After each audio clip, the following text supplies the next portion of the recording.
Hello everyone, you are watching to Funnest Education, and in this video we are going to discuss the important MCQs of the chapter A House Like This. So let's begin. Question number 1. Select the correct statement about the clothes made up of fiber and obtained from this animal. This animal मतलब जो image में यहाँ पे आपको animal दिखाई दे रहा है उससे बने हुए कपड़े, ठीक है, उसके फाइबर से बने हुए कपड़े जो है उसके बारे में आपको बताना है कि कौन सा स्टेटमेंट सही है. So the option is it cannot be burned easily. ठीक है, तो जो क्लोथ्स बनते हैं, ठीक है, using the fibre obtain from this animal, ठीक है, वो इजीली बर्न नहीं होता. तो मुझे लगता है ऐसा तो बिल्कुल भी नहीं है कि ये बर्न नहीं होता, जल नहीं सकता, बिल्कुल जल सकता है. तो ये स्टेटमेंट तो गलत है. हमें क्या पता करना है? सही स्टेटमेंट पता करना है. ठीक है, क्वेश्चन को ध्यान से समझेंगे. Option b, it is waterproof. Waterproof होने का मतलब क्या है? अगर पानी के अंदर भी उसके अंदर वो पानी भी चला जाए तो वो गीला नहीं होता. लेकिन ऐसा तो बिल्कुल भी नहीं होता.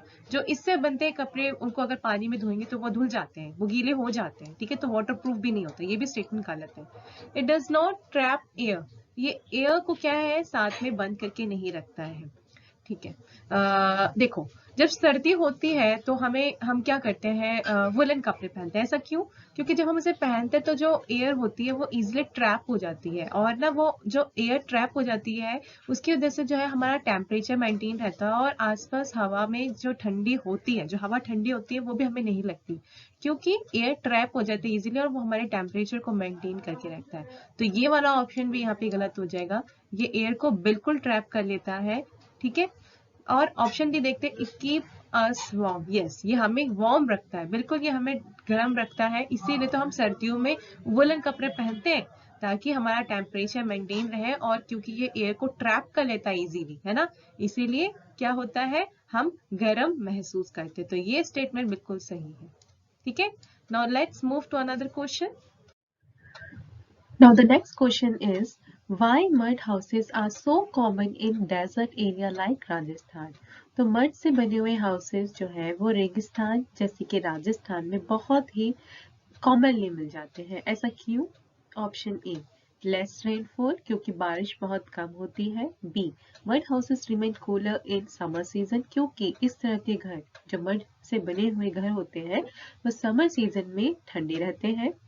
सी, मड हाउसेस लुक ब्यूटीफुल, देखने में बहुत सुंदर लगते हैं इसीलिए. या फिर option d, both a and b. ठीक है, तो अगर हम मड हाउसेस के बारे में बात करें तो मड हाउसेस सच में बहुत कॉमनली मिलते हैं डेजर्ट एरिया में, जैसे कि राजस्थान में. ठीक है, इसका एक रीजन तो ये है क्योंकि राजस्थान में बारिश बहुत कम होती है ना. जो कच्चे हाउसेस होते हैं वो टेम्परेरी हाउसेस होते हैं. मड एक एग्जांपल है, मड हाउसेस जो है एग्जांपल है कच्चा हाउस का, है ना. और रेनफॉल में जो है ये इजीली क्या हो सकता है, बह सकता है, पानी से धुल के बह सकता है.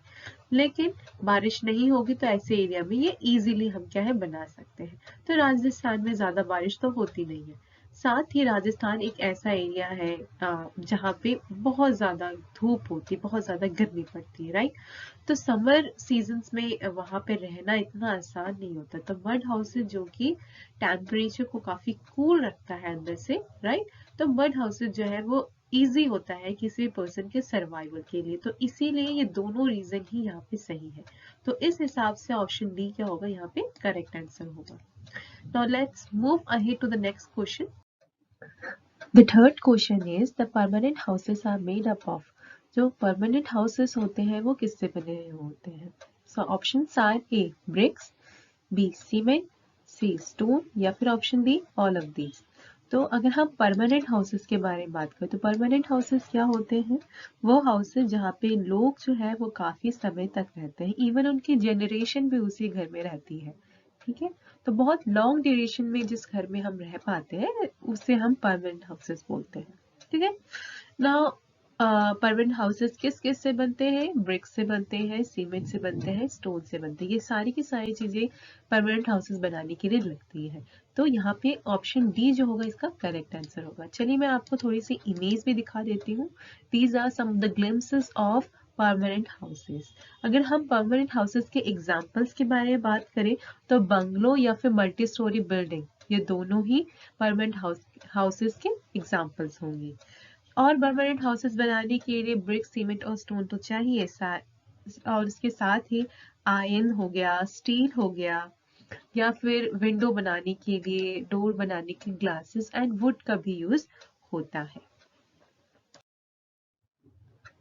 Now the fourth question is the image shown below is mainly found in, जो नीचे इमेज दी गई है, ये इमेज, ये जो स्ट्रक्चर है, ये कहाँ पे मिलता है? Option A desert, B plain area, C snow region, या फिर option D on the bank of river. So ये जो स्ट्रक्चर है ये कॉमनली हमें स्नो रीजन में देखने को मिलता है। सो यहाँ पे ऑप्शन सी क्या होगा? करेक्ट आंसर होगा। ठीक है, नाउ ये जो स्ट्रक्चर है इसका नाम क्या है? वी कॉल इट एज इग्लू। हम इसे क्या बोलते हैं? हम इसे इग्लू बोलते हैं। इग्लू जिसे कि स्नो हाउस भी कहा जाता है। अब हम इसे स्नो हाउस क्यों बोलते हैं? हम इसे स्नो हाउस इसीलिए बोलते हैं क्योंकि ये स्नो से बना हुआ होता है। इसे बनाने के लिए स्नो ब्लॉक्स चाहिए होते हैं, जैसे कि आप यहाँ पे भी इमेज में इजीली देख सकते हैं। ठीक है, now let's move to our next question. Question number 5. Which of the following type of houses are constructed by people who keep moving from one place to another? तो आपको यहाँ पे ऑप्शंस में डिफरेंट इमेजेस दी हुई है, इसमें से आपको वो सही घर को सेलेक्ट करना है जो कि लोग बनाते हैं। कौन से लोग? जो एक जगह से दूसरी जगह मूव करते रहते हैं। ठीक है, तो इस तरह के हाउसेस, इसे हम क्या बोलते हैं? मल्टी स्टोरी बिल्डिंग बोलते हैं, राइट? मल्टी स्टोरी बिल्डिंग में तो लोग ऐसे नहीं होते कि मतलब एक जगह बनाया फिर दूसरी जगह के अगेन बनाया, ऐसा तो नहीं होता। इस तरह के हाउसेस को भी हम नहीं बोल सकते, ये हाउसेस भी लोग बनाते हैं एंड ये परमानेंट हाउस का एक अच्छा एग्जांपल है। लोग यहाँ पे बना के जनरेशन, इनका जनरेशन भी यहाँ पे रहता है। तो यहाँ पे सी एंड डी भी इसका करेक्ट आंसर नहीं लगता, राइट? तो जो यहाँ पे ऑप्शन ए है, हाँ, ये कुछ ऐसा है जो लोग एक जगह पे बनाते हैं फिर इसको बना के दूसरी जगह पे बनाते हैं, और ये परमानेंट हाउस भी नहीं है, राइट? ये एक टेम्परेरी हाउस है, राइट? जो कि लोग जो है यहाँ पे लोग बहुत लंबे पीरियड तक नहीं रहते यहाँ पे, यहाँ की उनकी जनरेशन नहीं रहती है, लोग इसे टेम्परेरी बेसिस पे बनाते हैं, और इसीलिए यहाँ पे जो ऑप्शन ए होगा वो इसका करेक्ट आंसर होगा, दैट इज टेंट। ये क्या है? एक टेंट है जो कि लोग टेम्परेरी बेसिस पे बनाते हैं। ठीक है, now let's move to the next question. Now the next question is which of the following is the capital of India? So दिए गए ऑप्शन में से इंडिया की कैपिटल कौन सी है? ए मुंबई, बी चेन्नई, सी कोलकाता, या फिर ऑप्शन डी न्यू दिल्ली। सो इसका करेक्ट आंसर क्या होगा? Option D, that is new Delhi. चलिए मैं आपको इमेज दिखाती हूँ। So here you can see lovely India. This is the map of India, and here you can see Delhi, and here you can see New Delhi, and New Delhi is the capital of India. Now let's move to the next question. Question number 7. Which of the following is the correct match? So we have to select a correct match, right? So let's move and read the options. Question number 8. Tent. Is this a tent? No, this is not at all a tent. In fact, this is a hut. So this option is incorrect. Option number B, houseboat. Is this a houseboat? No. In fact, this is a tent. So this is also incorrect. Option number C, hut. So is this a hut? No. In fact, this is a hut and this is a houseboat, right? So this option C is also incorrect. Option number D, multi-story building.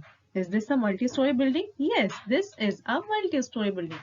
So we have to choose a correct match, and this is a correct match. So option D will be the correct option. Now moving ahead to the next question.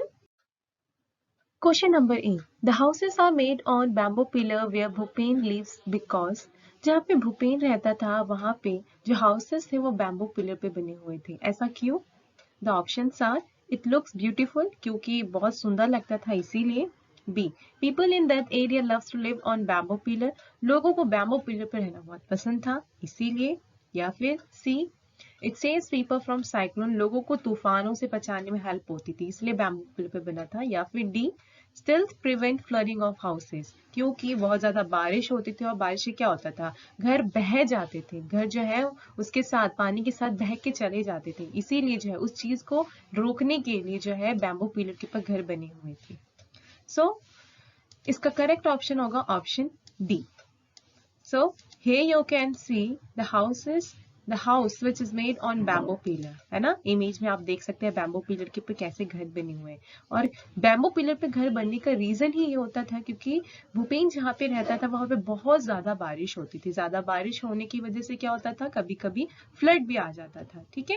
और flood आने की वजह से क्या होता था, घर भी बह के चले जाते थे पानी के साथ, तो लोगों का सारा सामान, उनका घर पूरा डिस्ट्रॉय हो जाता था। तो उस चीज को रोकने के लिए क्या किया जाता था, बैम्बू पिलर के ऊपर घर बनाए जाते थे। Now the ninth question is, which of the following is the correct statement about the houseboat? तो दिए गए ऑप्शन में से कौन सा स्टेटमेंट है जो कि सही है हाउसबोट के बारे में? So the options are A, people use elevator to go up in such houses. जो लोग हैं वो एलिवेटर का यूज करते हैं यहाँ पे घरों में ऊपर की तरफ चढ़ने के लिए। B, it fixed on the land, ये लैंड में फिक्स्ड होता है, लैंड से जुड़ा हुआ होता है। C, it prevents accumulation of snow on the roof, ये स्नो को इकट्ठा नहीं होने देता है अपने रूफ पर। या फिर D, it floats on water, ये पानी में तैरता है। तो चलिए एक एक करके हम डिस्कस करते हैं। पहली बात, इट यूज एलिवेटर। देखो सबसे पहले मैं क्या करती हूँ, आपको क्या करती हूँ, इमेज दिखाती हूँ। I think it will be good, ठीक है। So here you can see the image of house boat, ठीक है। This is how the house boat looks, ठीक है। तो यहाँ पे हमें ऊपर तो कहीं जाना नहीं होता, तो एलिवेटर का यूज तो होता नहीं है, तो पहला स्टेटमेंट तो बिल्कुल गलत होगा, ठीक है। यहाँ पे हम एलिवेटर यूज करते ही नहीं है, ठीक है। Now it is fixed on land, मुझे तो आसपास यहाँ कहीं लैंड भी दिखाई नहीं दे रहा है, ठीक है, ये तो वाटर के अंदर है, तो ये स्टेटमेंट भी गलत लगता है, ठीक है। It prevents accumulation of snow on the roof, ठीक है।